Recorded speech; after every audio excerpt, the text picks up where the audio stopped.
First up, big news coming in from the state of Karnataka, where the state high court on Wednesday dismissed a petition filed by the Union Bank of India seeking a direction to the government to transfer the alleged Valmiki scam probe to the CBI.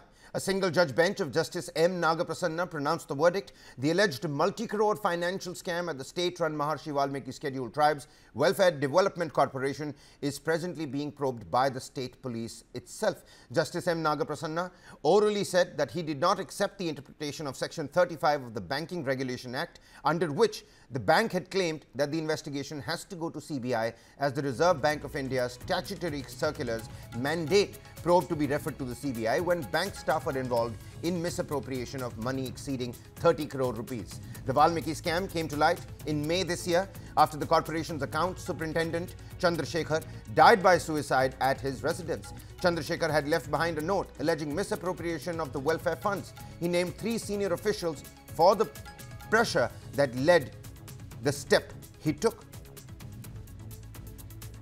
My colleague Mohammad Wajiullah joins us live from Bengaluru. Waji, certainly a move that many are now seeing as a relief for Chief Minister Siddaramaiah.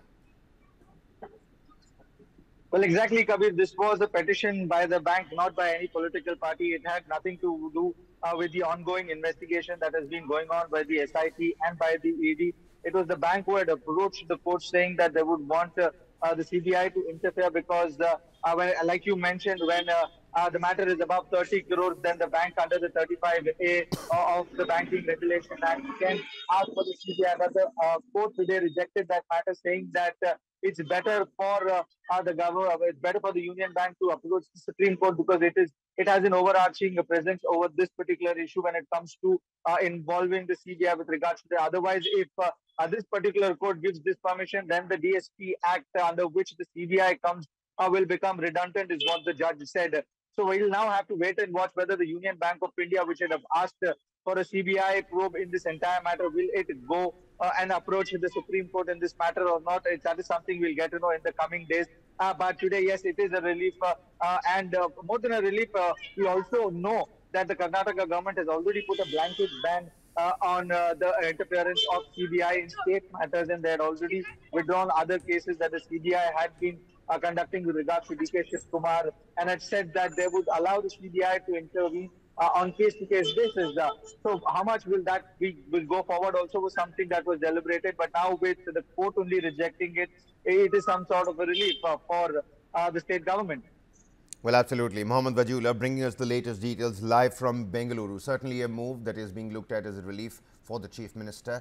The Karnataka High Court has well said that the CBI probe in this particular case is not going to go through. Mohammad Wajiullah, many thanks for joining with us on this particular. Meanwhile, in an exclusive with TV9 Network, Shiv Sena UBT chief Uddhav Thackeray spoke on, well, a slew of issues. The bag check row, the Shiv Sena seeking Muslim votes, the role of his cousin Raj Thackeray and his support for the abrogation of Article 370. A snippet of that interview. Take a look.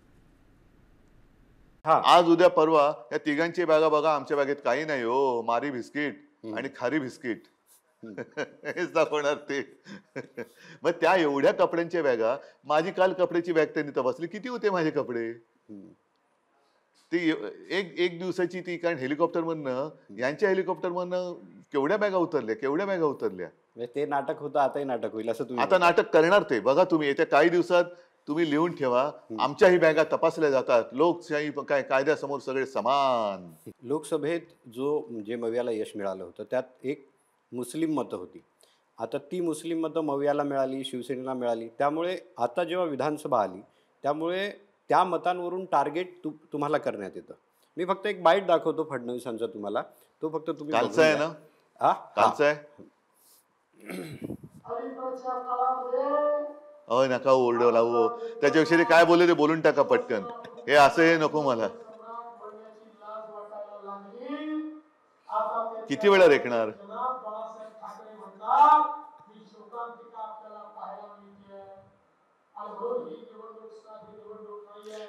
नाही थांब हा ह्यांचे मशिदीतले photo मी दाखवू ह्यांचे अगदी मशिदीत जाऊन किंवा इतर ठिकाणी जाऊन त्यांच्या टोप्या घालून एकमेकाला घास भरवतानाचे फोटो दाखवू मोहन भागवत जामा मशिदीत गेलेल्याचे फोटो दाखवू मोदी मशिदीत गेल्याचे फोटो दाखवू? तुम्ही एकदा जाहीर करा की तुम्हाला मुसलमान नकोत हा आणि तुमच्या पक्षात जेवढे मुसलमान आहेत तेवढे काढून टाका. चला, माझं जाहीर आव्हान आहे. आणि त्यांच्याकडे सुद्धा जे कोणी मंत्री बिंत्री कोण असतील त्यांना सगळ्यांना काढून टाका. तुम्ही जाहीर करा ना. हा जर त्यांच्यात हिंमत असेल तर त्यांनी जाहीर करा की या देशात मुसलमानांनी राहता कामा नये. भाजपने जाहीर करावं. ते तुमचं बरं, ते तर हा, सोडा. अच्छा. ते तर सोडा. हे जनाब बिना बोलतं ते सोडा. मोदींवरती काय कारवाई केली हो? नवाज शरीफचा केक खाल्ल्यावर का त्यांना काढून टाकलं नाही पक्षातून? किंवा पंतप्रधान पदाचा राजीनामा का नाही घेतला? देशाच्या दुश्मनाचा केक वाढदिवसाचा जाऊन कापतायत. मोदींचा राजीनामा का नाही घेतला? आणि मोदींवरती शिस्तभंगाची कारवाई भाजपाने का नाही केली? म्हणजे तुमचं आता कसं आहे माहिती आहे का, हा जो आरोप आहे याच्यातला की हिंदू हृदय सम्राटांच्या समोर जनाब लावलं, हा कोणी आरोप आता लावलंय? हे नाही, हे राज ठाकरे करायला लागले. म्हणजे राज दोन- ठाकरेंचं मी हा. मागे तर त्यांना हाज ठाकरे लोक बोलत होती. हा कारण त्यांनी हाजला जाणाऱ्या यात्रेकरूंचं सुविधा वाढवा म्हणून केलं, म्हणून त्यांना अनेक जण आणि त्यांनी पण टोपी घातली होती. आता लोकांना टोप्या घालतायत. त्यांना तर हाज ठाकरे बोलले होते लोक तेव्हा.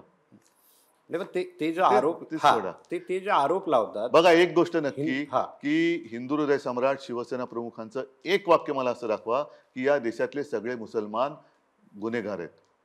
आता कसं आहे माहिती आहे का, हा जो आरोप आहे याच्यातला की हिंदू हृदय सम्राटांच्या समोर जनाब लावलं, हा कोणी आरोप आता लावलंय? हे नाही, हे राज ठाकरे करायला लागले. म्हणजे राज दोन- ठाकरेंचं मी हा. मागे तर त्यांना हाज ठाकरे लोक बोलत होती. हा कारण त्यांनी हाजला जाणाऱ्या यात्रेकरूंचं सुविधा वाढवा म्हणून केलं, म्हणून त्यांना अनेक जण आणि त्यांनी पण टोपी घातली होती. आता लोकांना टोप्या घालतायत. त्यांना तर हाज ठाकरे बोलले होते लोक तेव्हा. नाही, पण ते जो आरोप ते हा, सोडा. ते जे आरोप लावतात. बघा, एक गोष्ट नक्की हा. की हिंदू हृदय सम्राट शिवसेना प्रमुखांचं एक वाक्य मला असं दाखवा की या देशातले सगळे मुसलमान गुन्हेगार आहेत. हा मुद्दा फक्त देशप्रेमी आणि देशद्रोही. आता देवेंद्रना मला पुढचा प्रश्न विचारायचा आहे. नवाब मलिक बद्दल तुमची भूमिका नेमकी काय आहे? कारण नवाब मलिक माझ्या मंत्रिमंडळात माझे सहकारी होते. त्यांना यांनी सगळं नाटक केलं. दाऊदचा साथीदार म्हणून ह्याला तुरुंगात टाकलं.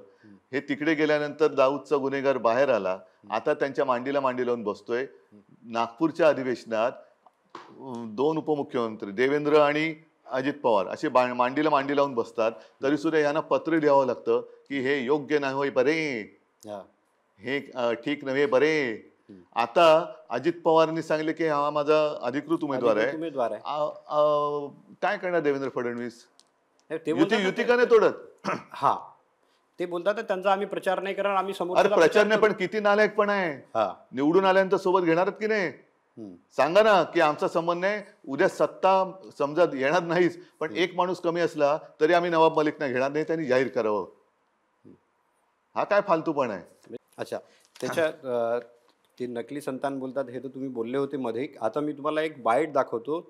अमित शहा इथे येऊन तुम्हाला 5-5 प्रश्न विचारतात.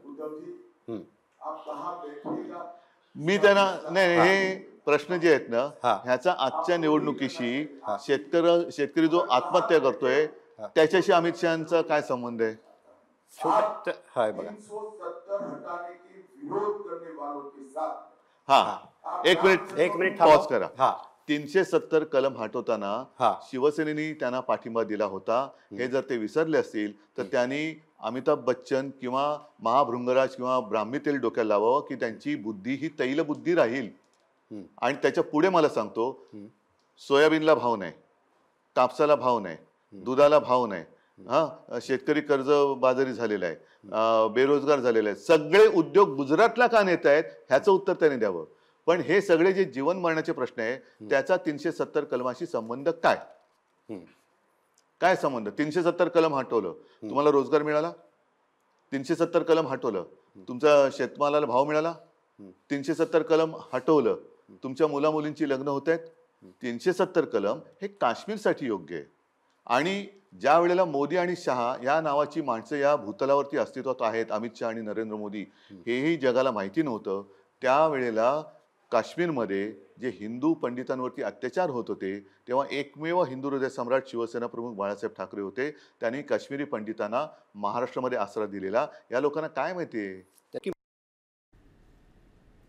Moving on, in a significant move, the centre has issued new guidelines aimed at cracking down on misleading advertisements by coaching centres. Yes, that's right. With a growing number of complaints about false claims on job security and guaranteed selection rates, these rules are meant to protect students from being misled. The Central Consumer Protection Authority, which drafted these final guidelines, has already taken action, issuing 54 notices and imposing fines totaling nearly 55 lakh rupees. As Consumer Affairs Secretary Nidhi Khare emphasized, the issue isn't with coaching centers themselves, but with how some promote their services. Advertisements that over-compromise or distort information, undermining consumer rights, will no longer be tolerated. So what's been banned under these guidelines essentially?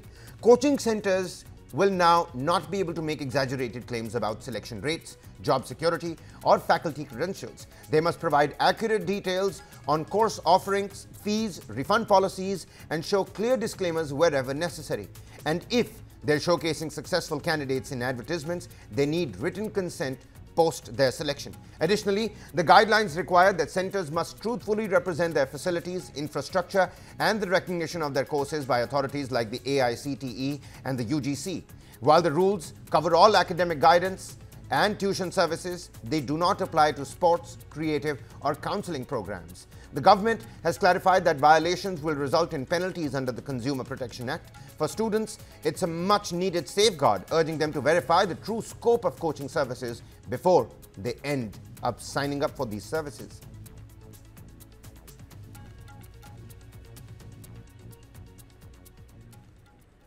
Well, time for us to slip into a quick commercial breather here.